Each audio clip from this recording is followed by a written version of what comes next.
Hello, this is my assignment for rhetoric, where we had to choose one of the two questions and then kind of talk about it.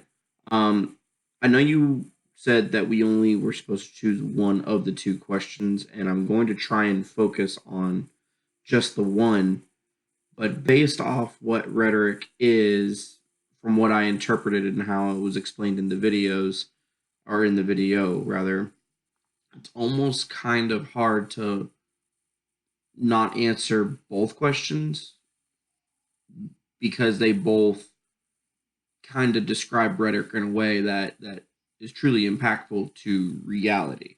Um, I found it really interesting and how they describe rhetoric as how you interpret the physical world, and that was really powerful to me for some reason. Because that's one thing that I've always kind of thought about is the way we as human beings actually see the world is technically not fake, but it's synthesized.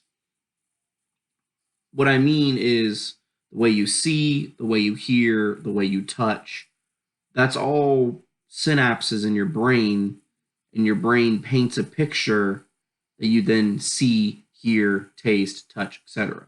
But in reality, the physical existence in the world, your actual three-dimensional position is only interpreted by you, by yourself. So when you touch another person, you are the only person who experiences that touch. And the way that the other person experiences you touching them might be different, theoretically. A really good way of saying that is this highlighter is orange, right? I mean, we all accept that. But rhetoric is this is orange. You've been taught that this is orange and that you accept reality that this is orange. But who's to say what is orange to you or to me isn't actually yellow to someone else? And that gets into like how people are colorblind and stuff like that. Some people can't see the difference between these two, and they think this is the same. Or even that, which is obviously close to it as well. So rhetoric is the ability for you to see the world and understand it. One of the to quote one part of the video, and I'm kind of more focusing on number two, I guess question number two, with how I say this is when someone says something is true, rhetoric is your ability to understand and either agree or disagree that their argument is accurate. Again, this is pink, red, if you want to say red. But to someone who might be colorblind, they're going to use rhetorical thought and say, well, no, that's orange. Even though to me, that's orange. And then they'll argue, no, that's yellow. And that's yellow.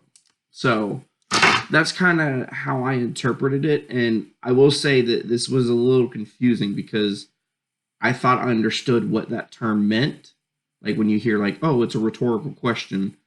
That's a question that doesn't need an answer, like almost sarcasm.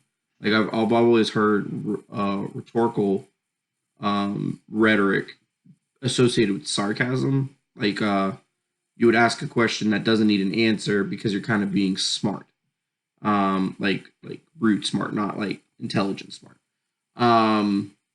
But at the same time, a rhetorical question is a completely valid thing where you're doing something and you've misplaced your pen and you go, you ask the question out loud, hey, where is my pen?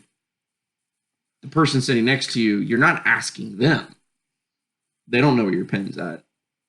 But you presented the question. That's a rhetorical question. It's a question that doesn't need an answer. It's rhetoric. And that's you asking yourself out loud, interpreting your reality.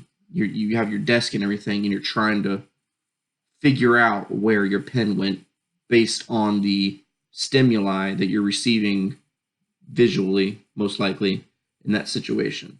And that's kind of how I interpreted it. And I tried to kind of put it in a real world perspective. It's like, oh, that makes a lot of sense. That's why it's called a rhetorical question.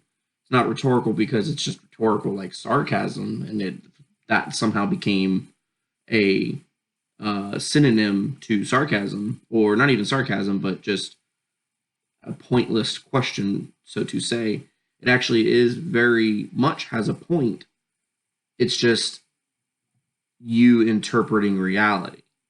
And that means a lot to me, actually, because then it opens up a whole new channel of, and this is kind of where it gets back into question one and why I was like, you can't really answer one without the other, even though we're two different questions.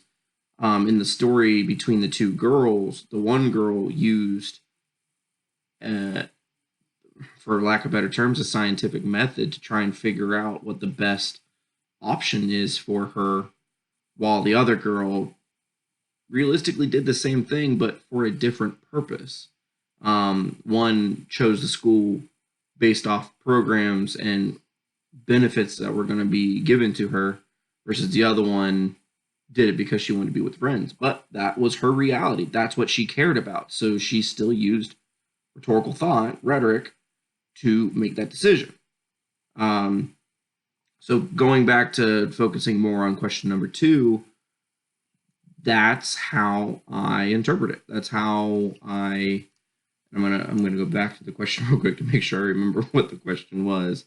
In this section, it's epistemic. Yeah, the speaker describes fact versus argument. Can you describe an argument in which claim that people around often present as fact?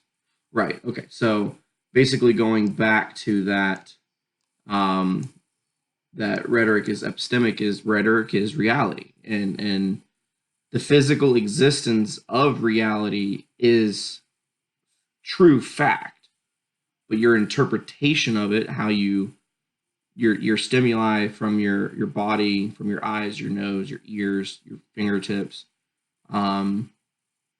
that's all stimuli, and that's how you interpret it. So if I want to tell you that this is orange, but to you it's red, then that's rhetorical thought. That is you understanding that rhetoric is that word. I'm having trouble saying it. And I feel like I'm kind of ranting, but that's how I can explain it. It's your ability to more or less kind of call BS on the world. Is what do you see? And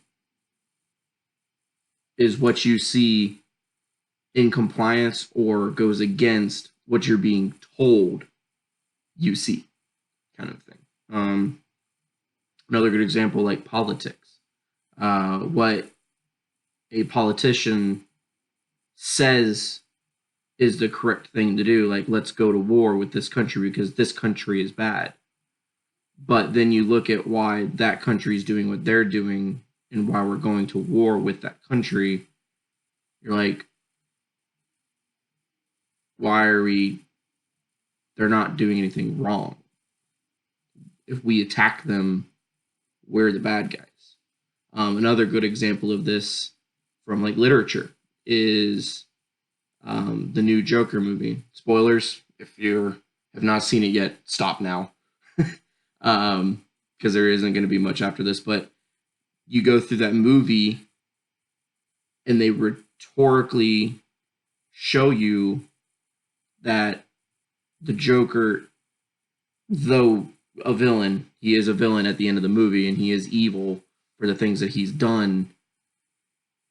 he's a victim of situation.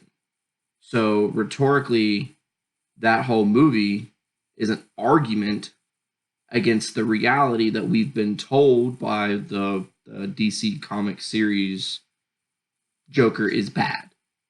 But then you look at the origin story and you go, why is he bad? He's not bad. He's a victim, kind of a thing. So, I know I'm kind of babbling at this point, but that's just kind of how I wrapped my head around it, because it was kind of a little bit, in a way, mind blowing. Like, that video really kind of blew my mind. But yeah, so I think that's the best way to describe it, as far as rhetoric being epistemic. Help me.